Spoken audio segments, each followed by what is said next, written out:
Poďte bližšie a nahliadnite do jednej z mojich kníh. Rozpoviem vám príbeh.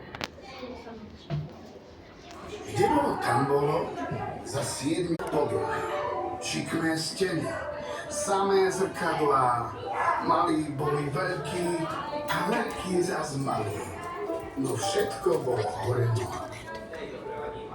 Každý deň sa ním niesol veľmi hlasný smiech kráľa Brontofuza a vyvolenej Anny. Poviem vám, tí jedli vtipnú kašu každý deň.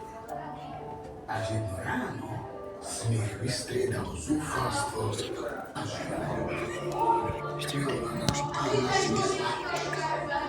kráľové hľadanie bolo nekonečné. Dokonca sa vybral až na mesiac. Chápete? Do vesmíru. Potom vzal ponorku a hľadal ju aj pod morskými vlnami. Ale tam bolo len plno žralokov a rybičiek. Bojoval dokonca s pirátmi na mori. Utekal pred veľkým obrom.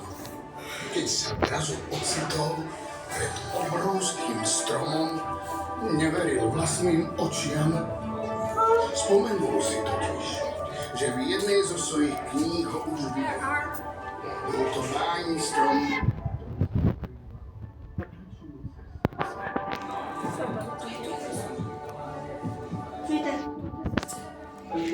Legenda vravela, že kto sa dotkne tohto srdca a niečo si praje, strom to splní.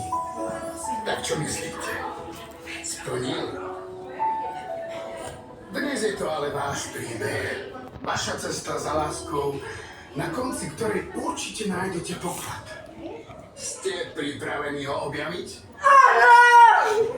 No a ideme. Ja idem skočiť. Do písky, ja sa bojím. Nie, však tu je pod tým podlaha.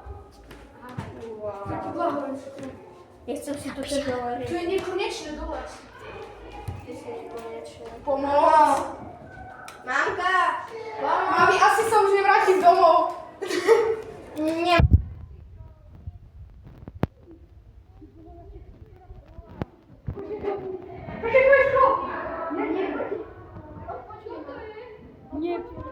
Ne.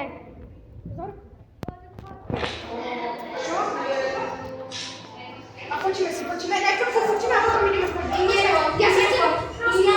Ináč,